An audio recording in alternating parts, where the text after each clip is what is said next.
सुपौल जिला मुख्यालय स्थित जन सुराज पार्टी के जिला कार्यालय सुपौल में बुधवार को प्रेस वार्ता का आयोजन किया गया।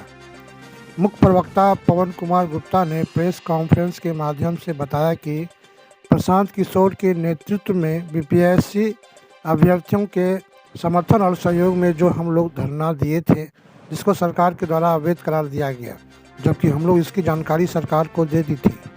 प्रशांत किशोर और बीपीएससी अभ्यर्थियों के खिलाफ सरकार की कार्रवाई निंदनीय है।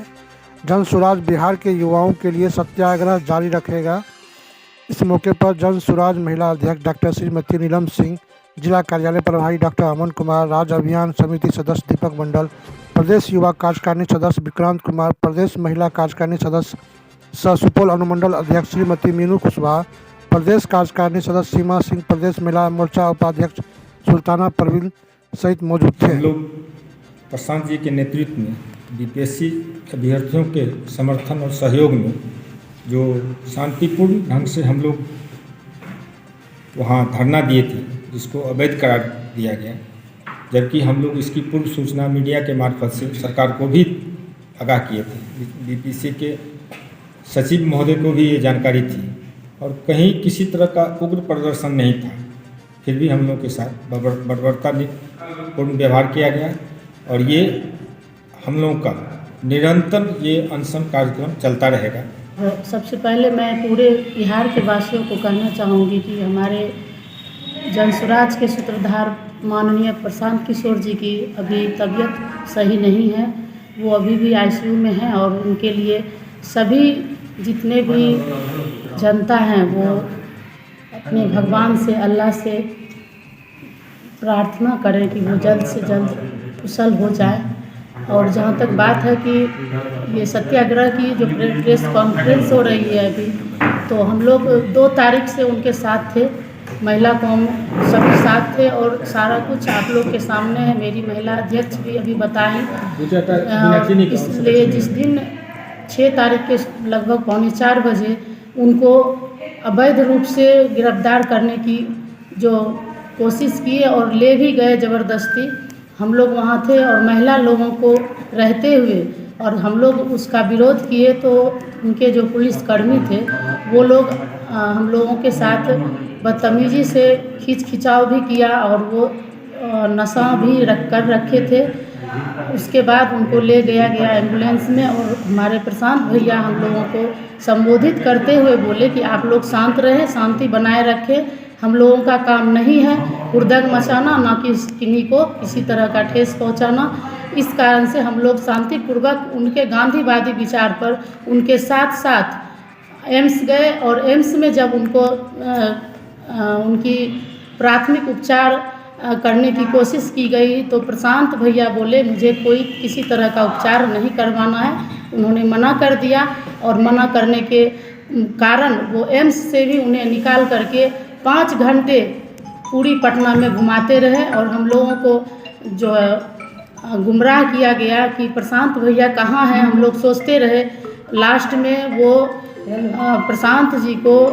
कोर्ट में हाजिर किया और हम लोग कोर्ट पहुँचे। कोर्ट पहुंचने के बाद वहां पे शर्त वाली बेल देने की कोशिश की गई, उनको मजबूर भी किया गया कि आप जेल जाएंगे या फिर शर्त वाली बेल लेंगे। तो हमारे माननीय प्रशांत किशोर जो छात्र के हित में 6 दिन से सत्याग्रह पे बैठे हुए थे, वो बोले मेरा शर्त पे बेल नहीं चाहिए, मुझे जेल जाना मंजूर है और वो जेल जाना मंजूर किए और जेल जाने के लिए हम लोग उनको वहाँ से जेल के लिए भेजा गया और हम लोग भी साथ में जेल गए थे, बेयूर जेल पटना, और वहाँ पे भी हम लोग देखे कि जेल में वो अंदर गए और हम लोग 1 घंटे तक वहाँ बाहर थे। उसके बाद हमारे प्रशांत भैया पर अवैध रूप से जो भी दिया गया उन पर चार्ज सब कुछ को करते हुए उन्हें जो रिहाई मिली, बेल मिली। और बिहार की जनता को ये कहना चाह रही हूँ कि एक बार जो गांधी जी को थप्पड़ लगा था तो अंग्रेज को भारत छोड़ के जाना पड़ा था और आज बिहार की जनता के मुंह पे थप्पड़ लगी है और ये थप्पड़ का जवाब 2025 में ही पता चल जाएगा कि थप्पड़ मारना सत्याग्रह के अंतर क्या होता है। ये हमारी जनता आवाम समझ गई है। अब वो थप्पड़ प्रशांत भैया को नहीं लगी है, बल्कि बिहार की जनता को लगी है। और जो हमारे नीतीश कुमार जी अभी जो सत्ताधारी हैं, उन्हें ये समझने की समय आ गई है कि वो जिस तरह से वो अपना पलटू राम चाचा के नाम से जाने जाते हैं, और उन्हें अब ये पता चलेगा कि पलटू राम सिर्फ चाचा ही नहीं हो सकते, बल्कि बिहार की जनता भी हो सकती है। जो 20 वर्ष से वो राज कर रहे हैं बिहार पर, और वो इस बार ख़त्म हो जाएगा, और जनता उन्हें उन्हीं के सिखाए हुए रास्ते पे चल के पलट के दिखाएंगे कि बिहार का विकास कैसे होगा और कैसे विकास होगा और वो कौन करेगा। आप जान रहे हैं जो बिहार में छात्रों के द्वारा जो बीपीएससी री एग्जाम को लेकर के विभिन्न तरह की जो लोकतांत्रिक आंदोलन है, धरना प्रदर्शन का आयाम अपनाए हुए थे, उसी में छात्रों के हित में प्रशांत किशोर जी भी उनको समर्थन दिए। छात्रों के द्वारा छात्र संसद बुलाया गया गांधी मैदान में, जिसकी जानकारी आप लोगों को है। 29 दिसंबर को यह तय हो गया जो 2 दिनों के भीतर अगर सरकार और बीपीएससी री एग्जाम की घोषणा नहीं करती है तो वैसी परिस्थिति में छात्रों के द्वारा आक्रोश मार्च निकाला जाएगा, उग्र प्रदर्शन किया जाएगा। फिर वही हुई, 2 दिनों की वार्ता तो हुई मुख्य सचिव महोदय के द्वारा, लेकिन जो री एग्जाम पे जो मांग था उस पर कोई विचार नहीं हुआ। विचार नहीं होने के बाद किस तरह से छात्रों के साथ बेरहमी से पिटाई की गई, छात्रों पर ठंड कड़ाके की ठंड होने के बावजूद भी पानी की बौछार की गई, ये किसी से छिपी हुई नहीं है। आज बिहार में बीपीएससी अभ्यर्थी अपने हक की आवाज उठाते रहे और सरकार अपनी दमनकारी नीति अपना करके छात्रों के आंदोलन को कुचलने का काम किया। फिर 6 जनवरी को सरकार के आलाधिकारी ने अकर्मक रूप अपना करके जो हम लोगों को लोकतंत्र में अधिकार मिला हुआ उसको कुचलते हुए 4 बजे सुबह में उठा करके एक कार्रवाई के नाम पर, लेकिन न्यायालय के हम विश्वास करते हैं, न्यायालय के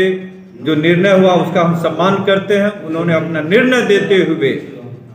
बिना कंडीशन के रिहा करने का काम किए, जिसके बाद रिहा हुए। लेकिन प्रशांत किशोर जो हमारे जनसुराज अभियान और जनसुराज पार्टी के सूत्रधार हैं, संस्थापक हैं, उन्होंने संकल्प लिए थे जब तक छात्रों के हित में लड़ाई के मामले में, छात्रों का री एग्जाम के मामले में सरकार स्पष्ट रुख नहीं करती है, तब तक वह सत्याग्रह करते रहेंगे, अन्न का ग्रहण नहीं करेंगे। जनसुराज पार्टी के जो सूत्रधार है, भारतीय राजनीति के जो चाणक है, प्रशांत किशोर जी ने जो संकल्प किए हैं और सत्याग्रह किए हैं, इसी बिहार की धरती से नीतीश कुमार को भी और भाजपा सरकार को भी हम उखाड़ फेंकने का काम करेंगे।